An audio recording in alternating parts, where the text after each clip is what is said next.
빌립보서 2장 12절부터 18절 저와 여러분이 한 목소리로 함께 합독하겠습니다. 그러므로 나의 사랑하는 자들아 너희가 나 있을 때뿐 아니라 더욱 지금 나 없을 때에도 항상 복종하여 두렵고 떨림으로 너희 구원을 이루라. 너희 안에서 행하시는 이는 하나님이시니 자기 기쁘신 뜻을 위하여 너희에게 소원을 두고 행하게 하시나니 모든 일을 원망과 시비가 없이 하라. 이는 너희가 흠이 없고 순전하여 어그러지고 거스르는 세대 가운데서 하나님의 흠 없는 자녀로 세상에서 그들 가운데 빛들로 나타내며 생명의 말씀을 밝혀 나의 다름질이 헛되지 아니하고 수고도 헛되지 아니하므로 그리스도의 날에 내가 자랑할 것이 있게 하려 함이라. 만일 너희 믿음의 재물과 섬김 위에 내가 나를 전제로 들을지라도 나는 기뻐하고 너희 무리와 함께 기뻐하리니 이와 같이 너희도 기뻐하고 나와 함께 기뻐하라. 아멘. 제가 어머니께 전화를 하게 되면 비가 안 오고 비가 안 오면 눈이라도 왔으면 좋겠는데 눈도 안 온다. 저희 고향은 눈도 안 와요. 한겨울에도. 다른 데는 눈이 이번에도 충청도 많이 눈이 오고 그랬었는데 눈이 안 와요. 그래서 걱정을 해요. 눈이 안 온다고 걱정을 해요. 비가 안 온다고 걱정을 해요. 그 눈은 이해가 돼요. 아니 비는 이해가 되죠. 비가 안 오면 불편하니까. 근데 눈 오게 되면 불편한데 근데 눈이라도 비가 안 오니까 눈이라도 와야지 라고 하시는 거예요. 왜요? 그랬더니 마늘이 안전한데 마늘이 겨울에 그래도 물을 흠뻑하게 젖을 수 있을 정도의 마늘에 비가 내리든지 눈이 와야 되는데 땅이 물이 없다 보니까 단단해가지고 마늘이 뭐라 그래야 돼? 여물이라고 그래야 돼? 이 마늘의 이 크기가 자라나야 되는데 자라지 않는 것을 걱정하더라고요. 자식 걱정하는 것보다 마늘 걱정을 훨씬 더 많이 하는 것 같더라고요. 마늘을 커야 되는데 마늘이 안 크는 거예요. 밭에 가가지고 늘 마늘 쳐다보고 있는 것 같아요. 마늘이 잘 자라고 있는지 병이 들었는지 안 들었는지. 겨울에는 다른 농사거리가 없으니까 그거 쳐다보고 있는 것 같아요. 근데 무엇이든지 영양분이 충분하게 들어가야지 성장하고 크는 것 같아요. 굳은 땅에는 씨앗을 아무리 좋은 씨앗을 뿌린들 그 굳은 땅에는 이 자라지를 않죠. 저희들도 이제 종자라고 하죠. 종자, 씨앗, 종자. 마늘도 종자, 씨앗이 있습니다. 한 해는 저희 어머니가 집에 있는 마늘을 다 팔아 제꼈습니다. 종자를 남겨놓고 팔아야 되는데 종자를 할 것 없이 다 팔았어요. 그래서 경제가 그렇게 힘드나 돈이 없어서 마늘 다 팔았어라고 몰았더니 그게 아니라 이 마늘 종자가 별로 안 큰다는 거예요. 이 크는 것이 이게 한정적이어서 마늘이 잘 안 커서 그래서 종자를 바꾸려고 집에 있는 마늘 이제 다 팔고 이제 그 종자를 사는 거예요. 근데 그 종자를 사는데 작년에 있는 대로 마늘 다 팔아가지고 120만 원 받았어요. 120만 원 받는데 마늘 종자 사느라고 80만 원. 이게 너무 마늘 농사를 해서 이게 뭐가 남나 라는 생각이 드는데도 계속해서 어머니는 해마다 마늘을 심는단 말이에요. 그 이유는 마늘을 심어가지고 농사를 지어서 그것을 팔아서 돈을 벌기 위한 것보다는 아마 자식들 주려고 하는 것이 훨씬 더 큰 것 같아요. 그래서 한 해는 그 80만 원이나 종자를 좋은 종자라고 해가지고 이제 샀잖아요. 그리고 다음에 이제 심을 거 아니에요. 네, 똑같아. 왜냐하면 밭이 그러니까 밭이 기름진 밭이 아니라 예전부터 이제 저희 밭이 아니라 문중밭이란 말이에요. 그 문중밭이 물이 없어요. 물이 없는 밭이에요. 그 밭이. 그러다 보니까 배추를 하고 다른 무를 하고 하게 되면 끊임없이 날마다 가가지고 물을 줘요. 물을 주어야지 요즘에는 이제 농수로 해서 이렇게 칙칙칙 돌아가는 거 있잖아요. 밭에 그걸 다 파줘요. 국가에서. 그러면 거기서 물을 댄단 말이에요. 근데 한겨울에는 그게 물이 얼어서 안 나와요. 그러다 보니까 다른 기간, 뭐 가을이라든지 여름 아니면 봄에는 물을 쓸 수 있어요. 물이 나오니까. 근데 한겨울에는 이게 탱크가 얼어가지고 물이 안 나오는 거예요. 그래서 마늘을 심을 때, 여러분들 마늘은 언제 심고 언제 거두는 건 알아요 혹시? 마늘은 거의 대부분 추석 때 심죠. 추석 그 즈음, 가을 즈음. 그리고 한겨울을 나서 봄에 캐는 거예요. 그러다 보니까 가장 여물이 많이 들 때가 바로 한겨울이에요. 그 한겨울에 비가 와야 되는 거예요. 비가 오든지 눈이 오든지 둘도 안 되게 되면 꽝인 거예요. 그래서 이번에는 저희 이제 고흥 마늘 꽤 유명하잖아요. 고흥 마늘이 비가 안 와서 어찌 될는지는 모르겠는데 저희 어머니는 그걸 또 캐가지고 팔기도 하겠지만 제가 인천 올라온 지 한 25년 된 것 같은데 마늘을 제가 한 번도 사 먹어본 적이 없으니까 1년 동안 마늘을 먹잖아요. 여러분들도 저희도 마늘을 먹는데 마늘에서 다 이렇게 보내주게 되면 그걸 또 이제 설 맞이할 때까지 마늘을 이제 깐단 말이에요. 까는 것도 일이에요. 그럼에도 불구하고 보내준 마늘을 가지고 저희들은 1년 동안 먹는데 이게 마른 땅에는 아무리 좋은 종자를 심고 좋은 씨앗을 심어도 굳은 땅에는 무엇이든지 자랄 수가 없습니다. 굳은 땅은 아무리 종자가 훌륭하고 좋다 할지라도 절대 자라지 않고 그게 열매를 맺을 수 없죠. 사실 우리의 마음도 마찬가지인 것 같아요. 우리의 마음이 굳어 있으면 이 굳어 있는 마음에 그 어떤 것도 들어가지 않는 것 같아요. 이 마음이 굳어 있으면 이 하나님의 말씀이 아무리 훌륭한 말씀이 이 성경의 말씀이 전파된다 할지라도 이미 마음에 굳어 있으면 그것은 우리 안에 우리 마음의 밭에 심겨질 수가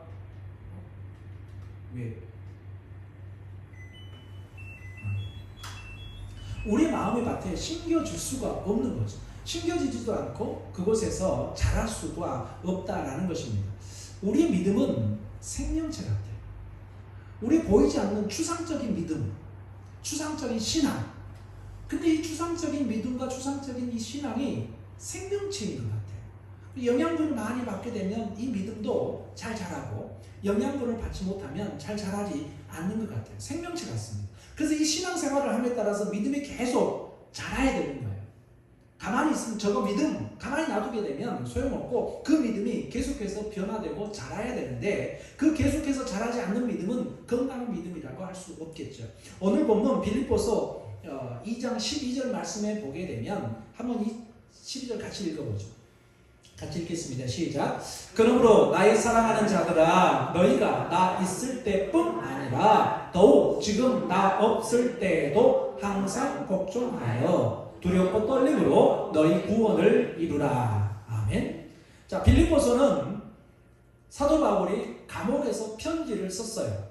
그래서 빌립보 교회에 보냈는데 그 빌립보 교회는 사도 바울이 지금 현재 없어요. 사도 바울 감옥에 있으니까 이제 옥중서신이라 해서 감옥에서 쓴 편지를 엑빌골몬에서 이 빌립보서부터 빌레몬서까지 4권이 이 옥중에서 쓴 편지예요.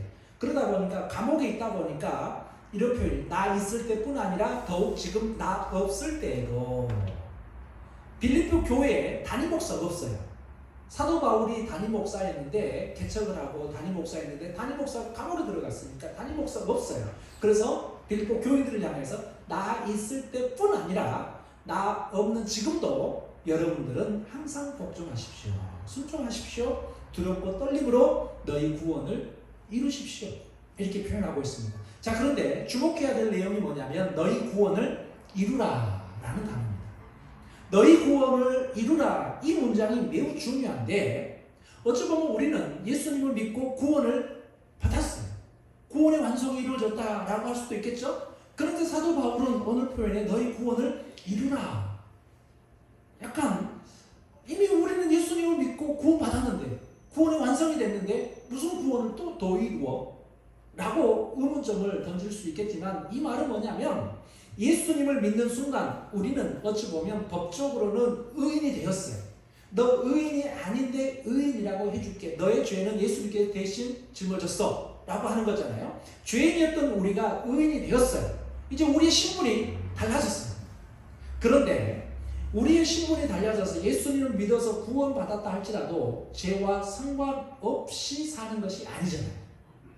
우리는 연약하다 보니까 늘 죄의 유혹에 넘어가기도 하고 죄를 짓기도 한다는 말이에요. 우리는 연약해요. 그러다 보니까 계속해서 죄를 짓는 존재예요. 그런 존재다 보니까 사도 바울은 너희가 예수님 믿고 구원을 한번 이뤘다라고 끝내지 말고 계속해서 여러분들의 마음을 다잡고 구원을 이루어 가십시오, 진행해 가십시오 라고 편지를 쓰고 있는 거예요. 우리는 거룩하게 살지 못하기 때문에 그런 우리를 향하여서 사도 바울은 이렇게 너희 구원을 이루라 라고 표현을 하고 있는 것이죠. 우리가 예수님을 믿고 교회를 다니지만 우리 안에는 죄송하지만 죄성이 남아 있습니다. 우리는 여전히 죄인입니다. 죄의 유혹을 여전히 받고 있어요. 환경과 조건이 좋지 않아서 죄를 짓는 것이 아니에요. 환경, 조건과 관계없이 죄를 지으며 살아요. 돈이 있으면 돈이 있기 때문에 죄를 짓습니다. 돈이 없으면 돈이 없기 때문에 또 죄를 짓습니다. 아이러니하죠? 이처럼 우리는 죄를 이길 힘이 나에게는 없어요. 그러다 보니까 너희 구원을 이루라 라고 하는 것은 우리가 구원을 이루기 위해서는 그 구원을 주신 예수님을 늘 본받고 예수님을 따라가는 그 믿음이 우리에게 있어야 돼요. 그래서 구원을 이루라 라는 뜻은 뭐냐면 예수님을 닮아 가십시오 라는 뜻입니다. 즉 성화, 거룩하게 되는 것, 성화되어야 한다라는 의미로 예수님을 닮으라는 거예요. 예수님의 그 구원을 여러분들은 이루십시오 라고 하는 것입니다. 그래서 우리의 신앙의 궁극적인 목표는 우리의 신앙의 이 믿음의 생명체라고 했으니까 이 믿음의 궁극적인 목표는 뭐냐면 예수님을 닮아가는 거예요.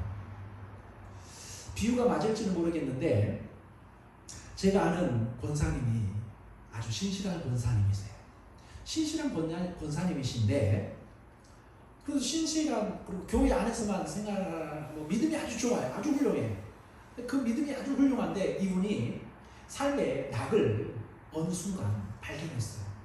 그 삶의 낙이 뭐냐면 연예인, 가수 있잖아요. 미스터 트롯에 나왔던 그 어떤 가수.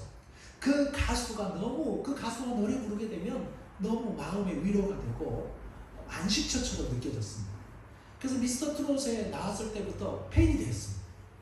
팬이 되어서 그냥 나 혼자 팬이야 라고 하는 것이 아니라 팬클럽에 가입을 하셨어요. 팬클럽에 가입하게 되면 그 풍선이고 모자고 막 쫓아다니면서 콘서트 하게 되면 미스터 트롯 끝났어도 나중에 콘서트 하게 되면 가고 막 그랬어요. 그런데 이 팬클럽 활동을 하는데 팬클럽을 하면서 제가 듣기에 이 자기가 좋아하는 그 가수가 이 콘서트라든지 어떤 방송이나 이런 말을 하게 되면 이런 말을 했대요. 기부를 많이 하십시오. 좋은 일을 많이 하십시오. 라는 말을 이 가수가 했대요. 그래서 이 가수가 속해 이 가수의 이 팬클럽에서 자기들끼리 모여서 우리 가수님이 제가 그 가수 이름을 말하지 않겠습니다. 그 가수님이 기부를 많이 하자 했습니다. 우리도 기부하자! 라고 해가지고 그 팬클럽에서 돈을 모으게. 그러니까 누구는 2만 원 내고 누구는 5만 원 내고 누구는 10만 원 내고 기부를 평소에는 기부 안 하던 분들이 그 가수가 기부를 하십시오 라고 했더니 막 팬클럽에 돈을 모아가지고 그 돈 모은 것을 정말 좋은 일에 막 쓰고 착하게 선한 일을 영향력을 막 행하는 그 권사님이 그렇게 하는 것이 너무 좋대. 평소에 이 권사님은 기부 생각, 교회 헌금은 하지만 기부 활동을 많이 안 하셨던 분인데 그 주변에서 얼마나 좋은 일 많이 하십시오라는 말을 하더라도 그때는 다 기쁨으로서 듣지 않았는데 자기가 좋아하는 팬클럽에서 자기가 좋아하는 그 가수님이 기부를 하십시오 라고 했더니 아주 기쁜 마음, 즐거운 마음으로 있는 듯 없는 듯 다 모아가지고 기부를 한다. 하물며 내가 좋아하는 가수가 하는 말 한마디 한마디 다 쫓아가면서 따라하고 행하고 그렇게 하려고 하는 거잖아요. 한 연예인을 좋아하는 팬클럽들도 그러는데 우리는 우리의 구원을 주신 예수님께서 우리의 구원을 이루셨는데 우리의 신앙의 이 자라남이 어디까지 자라나야 될까? 바로 예수님에게까지 자라날 수 있는 그 부분이 우리 안에 있어야 되겠다라는 사실입니다. 하나님께서는 예수님을 믿는 사람들이 이 땅에 사는 동안 예수님처럼 변화되기를 원하십니다. 그러므로 우리는 예수님처럼 행동해야 됩니다. 예수님의 모습이 우리의 행동 기준이 되어야 되는 것입니다. 그래서 구원은 어찌 보면 예수님을 닮아가는 것입니다. 죄를 짓지 않는 것, 착하게 하는 것으로 만족하는 것이 아니라 예수님을 계속해서 닮아가는 그 모습이 우리에게 있어야 되는 것이죠. 어찌 보면 우리가 존경하는 사람이 살다 보면 저 사람 정말 존경스럽다, 좋다라고 생각하는 사람들 있잖아요. 그러면 닮고 싶은 마음이 나도 모르게 생깁니다. 본받고 싶은 마음이 있습니다. 존경하는 사람을 닮아가려고 노력을 합니다. 그 노력이 바로 우리의 어찌 보면 구원의 완성체이신 예수님을 따라가는, 예수님을 닮아가는 그런 모습으로 우리가 나타나야 되어야 될 줄로 믿습니다. 그래서 우리는 예수님을 닮아가야 되고 예수님을 닮으려고 노력해야 되는 거예요.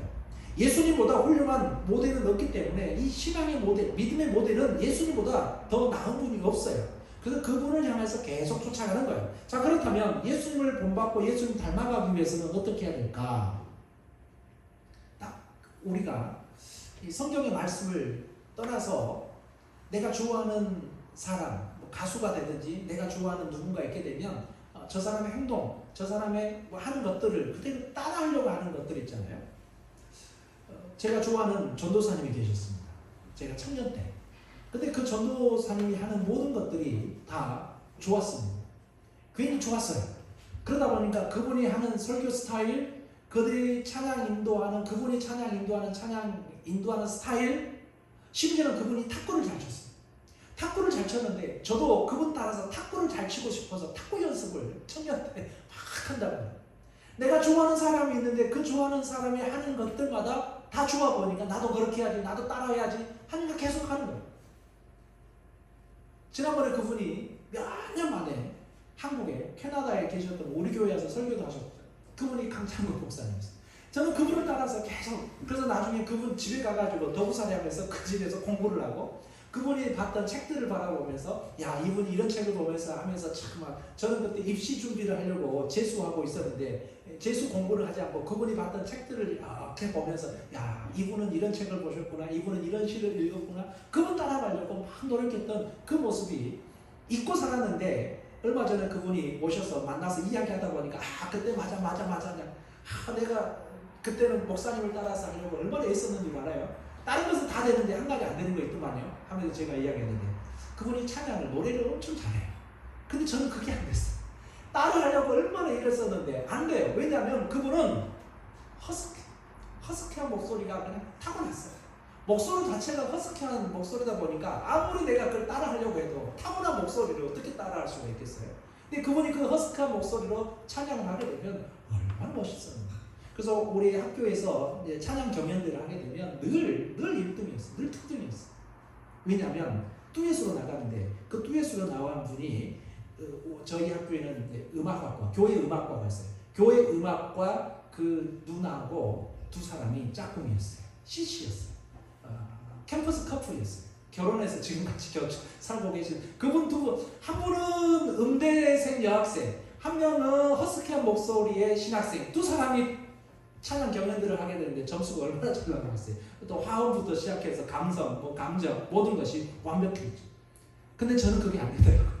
아무리 하려고 해도 허스키한 목소리가 안 나와요. 목이 쉬어야지 허스키해지는데 목이 쉬면 또 고음이 안 나오잖아요. 도저히 따라갈 수가 없었는데 저도 한번 그런 분에게 존경스럽고 참 좋은 분이 있게 되면 따라가려고 하고 본받으려고 하고 그런 모습들이 나도 모르게 생기는데 우리 예수님을 따라가고 예수님을 본받고 예수님을 닮아가기 위해서는 우리는 예수님을 깊이 생각할 필요가 있습니다.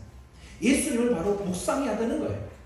성경 말씀 히브리서 12장 2절에는 이렇게 이야기하고 있습니다. 믿음의 주여 또 온전하게 하시는 이 예수를 바라보자. 그는 그 앞에 있는 기쁨을 위하여 십자가를 참으사 부끄러움을 개의치 아니하시더니 하나님 보좌 우편에 앉으셨느니라. 예수를 바라보자 라고 이야기하고 있습니다. 우리는 예수님을 바라보아야 됩니다. 왜 예수님을 바라보아야 하느냐 하면 예수님께서 우리를 온전하시게 하시기 때문에 우리는 예수님을 바라보는 거예요. 요즘 아이들이 바라보는 것이 디지털 시대다 보니까 영상을 많이 보고, 저희 때는 TV 영상 외에는 볼 영상이 없었어요. 근데 요즘 아이들은 TV 영상을 안 봅니다. 예전에 저희 아이들만 자랄 때만 하더라도 TV 틀게 되면 저 뒤쪽에 채널 넘기게 되면 뭐 투니버스 뭐 이렇게 만화 프로그램을 계속하는 이 어린이 채널이 따로 있었어요. 그래서 우리 아이들도 그 채널 보면서 자랐단 말이에요. 근데 요즘 아이들은 TV에서 어린이 채널에 나와 있는 만화, 영화 같은 거 안 봅니다. 재미없어요. 유치합니다. 뽀로로 같은 애들이 나가면 하는데 애들이 요즘에 아이들이 유치한단 말이에요. 왜냐하면 스마트폰에서 핸드폰에 나와 있는 영상이 훨씬 더 찬란하고 훨씬 더 깨끗하고, 요즘에 이 영상들이요 뭐 SD, HD, 풀 HD부터 시작해서 얼마나 이 영상이 깨끗하게 잘 나오나요. 그 다음에 이 만화가 실사처럼 정말로 정교하게, 그래서 디지털로 되어 있는 영상들을 막 보여줘요. 유튜브에서 보여주고 아니면 뭐 게임에서 보여주고. 근데 게임도 예전에는 저희 잘할 때만 하더라도 그냥 혼자 하는 게임이었어요. 릴릴릴릴리 하면서 테트리스라든지 아니면 뭐 우주선 해가지고 발사해가지고 적군을 죽이는 뭐 이런 것들을 했다면, 요즘에는 그렇지 않습니다. 아이들이 통화를 해서 너 게임 들어와 하면은 저쪽 멀리 있는 아이와 통화를 하면서, 이게 핸드폰으로 통화를 하면서 게임을 해요. 너 어디 있어? 하면서 어디에서 만나자 하게 되면 우물가에서 만나자, 나무 밑에서 만나자 하게 되면 게임의 캐릭터 안에서 거기서 만나서 싸우고, 거기서 만나서 적군과 대결하고, 그리고 캐릭터를 얻고 또 그 안에서 점수를 얻고 하고, 그런 것들을 하는 거예요. 어젠가 그젠가 어떤 2학년짜리 여학생이 아빠랑 통화를 하더라고요. 아빠랑 통화하는데 한참 통화했어요. 저는 무슨 내용인지는 모르겠는데 계속해서 아이디가 어쩌고 그 아이디를 이렇게 해라 저렇게 해라 막 하는데, 보니까 초등학교 2학년 여학생이 아빠를 가르치고 있더라고요. 게임을. 아빠가 게임을 로그인을 잘못하는 모양이에요. 그래서 아이가 핸드폰으로 통화를 하면서 아빠에게 이게 로그인하는 방법을 가르쳐주고 있더라고요. 이 아빠가 아이를 가르쳐주는 것이 아니라 요즘은 아이가 아빠를 가르친다니까요. 요즘은 아이들이 보는 영상, 우리가 보는 예전에 우리 때 봤던 영상하고는 전혀 다른 거예요. 그러다 보니까 눈 뜨면 스마트폰 보고, 눈 뜨면 유튜브 보고, 눈 뜨면 영상을 보는 사람이, 우리가 그래요. 보는 것이 무엇이냐에 따라서 우리의 심성들이 바뀌는 거죠. 아이들이 영상을 요즘에 보는 그 영상을 보면서 자라고 있어요. 그러다 보니까 어른으로서는 도저히 이해되지 않는, 그래서 MZ세대 이렇게 표현을 하고 있는 것 같습니다. 우리의 믿음이 예수님을 닮아가기 위해서는 예수님을 깊이 생각해야 되는데, 그 예수님을 깊이 생각하는 것은 다름 아니라 이 영상적인 미는 눈에 보이는 예수님이 보이지 않지만 우리의 마음속에, 이 생각 속에 영상을 들어서 예수님을 생각하는 것입니다.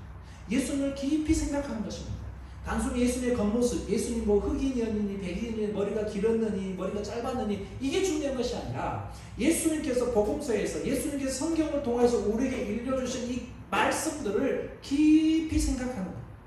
오늘은 사도 바울이 성경 말씀을 빌립보서 2장에서 말씀하는 것처럼 너희 구원을 이루라, 너희 구원을, 나의 구원을 어떻게 이룰까 계속 생각하는 것입니다. 계속 묵상하는 것입니다. 요즘 아이들에게 명상하라 하게 되면 명상을 못합니다.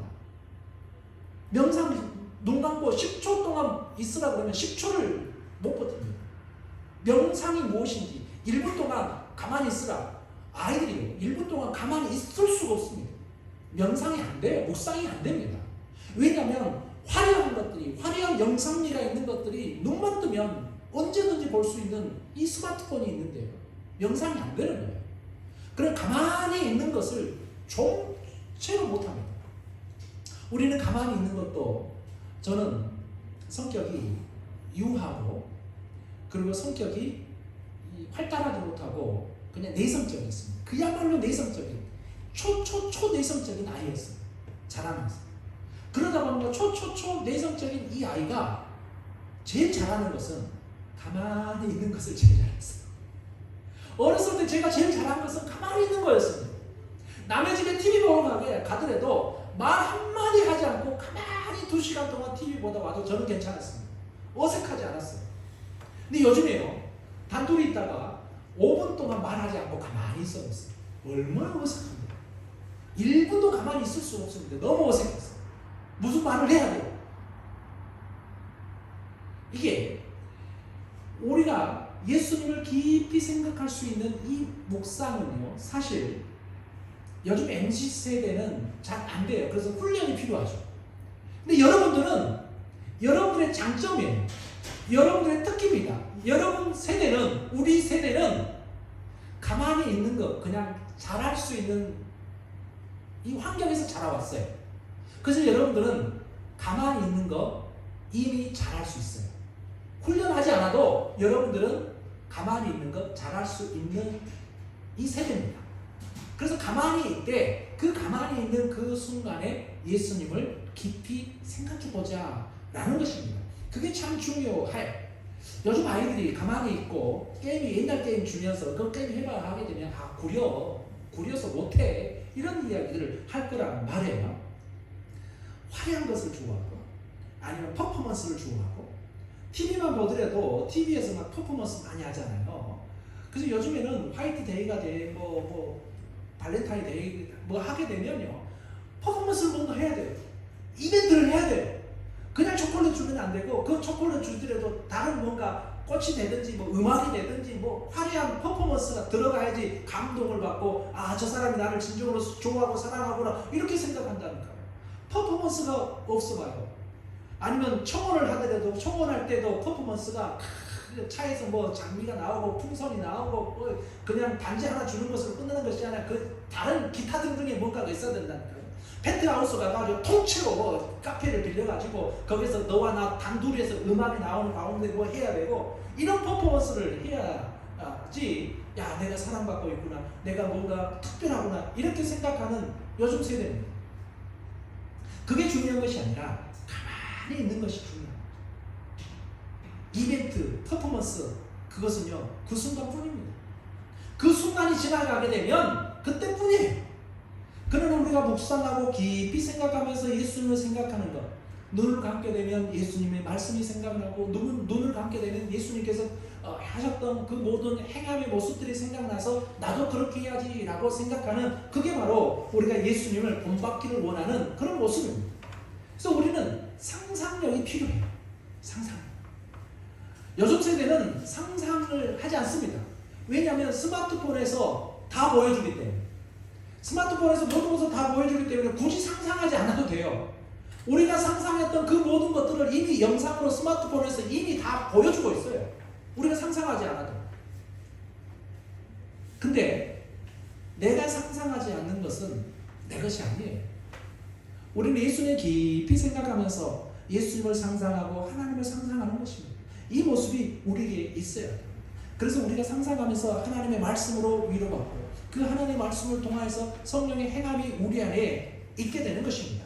그래서 하나님께서 생각하시는 것, 하나님께서 생각하는 것과 우리가 생각하는 것이 일치시키는 것, 그게 중요한 것입니다. 하나님께서 생각하는 것을 생각할 때 우리는 하나님의 말씀대로 순종할 수 있는 거예요.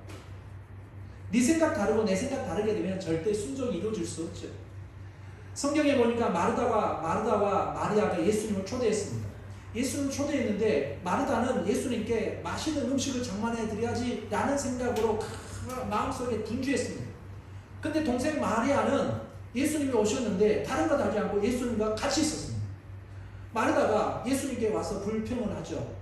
예수님, 마리아가 저 좀 도와주게 해주세요. 내가 말하게 되면 또 싸우니까, 자매끼리 싸우니까 예수님께서 말씀해 주시면 참 좋겠어요 라고 하죠. 예수님께서 그때 뭐라 했냐 하면 마르다야 네가 많은 일로 염려하고 근심하나 몇 가지만 하든지 혹은 한 가지만이라도 족하니라. 마리아는 이 좋은 편을 택하였으니 빼앗기지 아니하리라. 예수님께서 마르다 집에 왔을 때 예수님께서 원하셨던 것은 마르다와 마리아와 함께 대화하는 것을 원했어요. 근데 마르다는 예수님께서 오셨으니까 맛있는 것 해드려야지, 대접해드려야지 하면서 맛있는 것 준비하느라고 분주했어요. 이거 좋아할까? 이거 싫어하실까? 그런 거 생각하면서 염려했습니다. 근심했어요. 그러나 예수님께서는 그게 중요한 것이 아니라 나는 너희와 함께 이야기하고 싶어. 왜냐하면 이 마르다 마리아의 오빠가 나사로거든요. 죽었다가 살아났던 나사로. 그 집에 지금 초대돼서 간 거예요. 너희 남매들하고 나는 이야기하고 싶어. 너희 남매들은 특별하니까 내가 너희와 이야기하고 싶어. 나는 너희와 함께 시간을 보내고 싶어. 라고 하는 것이 예수님의 생각이었는데 그 생각을 마리아는 잘 알았어요. 그래서 마리아는 예수님과 함께 대화 나누고 있는 거예요. 근데 마르다는 오셨으니까 맛있는 거 대접해 줘야지, 내가 준비한 건 잘 드실런지 아니면 좋아하실런지 이런 거 근심하고 걱정 아니라고 분주한 거. 마음이 분주하니까 기쁨이 없는 거죠. 그래서 마르다에게 예수님께서는 이렇게 이야기하는 것입니다. 마리아는 이 좋은 편을 택했느니라. 우리는 마르다처럼 그 분주함으로 지나는 것이 아니라 예수님께서 원하시는 것이 무엇인지 잘 알 수 있는 마리아의 지혜가 우리에게 필요한 것입니다. 오늘 빌립보서 2장 13절 보면 너희 안에서 행하시는 이는 하나님이시니 자기의 기쁘신 뜻을 위하여 너희에게 소원을 두고 행하게 하시나니. 우리가 예수님을 따라가는, 그리고 예수님 닮아가는 삶을 살다 보면 하나님께서 우리에게 소원을 두고 행하게 하신다라고 하는 것입니다. 소원. 그 소원이 뭐냐면 하나님의 사역이라고 할 수 있겠죠. 하나님의 사명이라 할 수 있을 것입니다. 이 사명, 이 사역을 우리에게 주십니다. 그래서 그 행함이 우리 안에 있게 되는 것입니다. 하나님께서는 우리를 통해서 일하시기를 원하는데 그 일이 뭐냐면 바로 하나님의 소원입니다. 내 소원 말고 하나님께서 원하시는 그것을 바로 원하신다라는 것입니다. 우리를 사용하고 싶어 하시는 하나님께서는 우리를 동역자로 불러주셨습니다. 우리를 통해 위대한 일을 하기 원하시는 하나님께서는 우리에게 믿음을 주시고 생명력을 주셨습니다. 하나님께서는 우리를 영적으로 자라게 하십니다. 우리에게 하나님의 계획을 알게 하시고 하나님의 뜻에 따라 살게 하십니다. 그러므로 우리는 하나님의 뜻대로 살아갈 때 하나님께서는 기뻐하시는 거죠. 그래서 우리가 하나님의 뜻대로 살아가는 것은 어떻게 삶을 살아가느냐? 바로 예수님을 닮아가는 것입니다. 예수님을 닮아가는 것. 예수님을 닮아가기 위해서는 예수님을 깊이 생각하는 것입니다. 예수님을 깊이 생각하면서 하나님의 소원을 우리가 알아가는 것입니다. 그래서 하나님의 생각과 나의 생각이 일치되게 하는 것입니다. 이게 사실 쉬운 것은 아니지만 그것을 하기 위해서 계속해서 끊임없이 노력하는 것입니다. 자신의 욕심대로 사는 사람은 기쁘지 않고 행복하지 않습니다. 그러나 하나님의 뜻대로 사는 사람은 행복할 수 있습니다. 하나님께서 주신 생각, 소원은 사람의 욕심과 다르기 때문에 예수님을 닮아가는 삶이, 예수님을 닮아가는 것이 우리의 삶의 목표가 되어야 되는 것입니다. 그러므로 우리는 대충 살 수 없습니다. 죄를 지으면서 살아갈 수 없어요. 우리는 하나님께서 주신 거룩한 소원을 가지고 살아가요. 하나님께서 우리에게 주신 거룩한 소원, 그것을 알아가는 것이 지혜입니다. 하나님께서 나에게 주신 소원이, 그 사명이, 그 사역이 무엇일까? 라고 아는 것. 그게 중요한데, 그러기 위해서는 우리는 예수님을 깊이 생각하는 것입니다. 깊이 묵상하면서 하나님께서 우리를 통해서 일하고자 하는 그 소원을 알 수 있고 깨닫게 되는 것입니다. 그래서 그 거룩한 소원을 가지고 우리가 살아가는 것입니다. 날마다 구원을 이루며 살아가는 것입니다. 하나님의 나라를 완성해 가면서 살아가는 것입니다. 사도 바울은 빌립보 교회들을 향하여서 너희 구원을 이루라 라고 계속 강조하고 있습니다.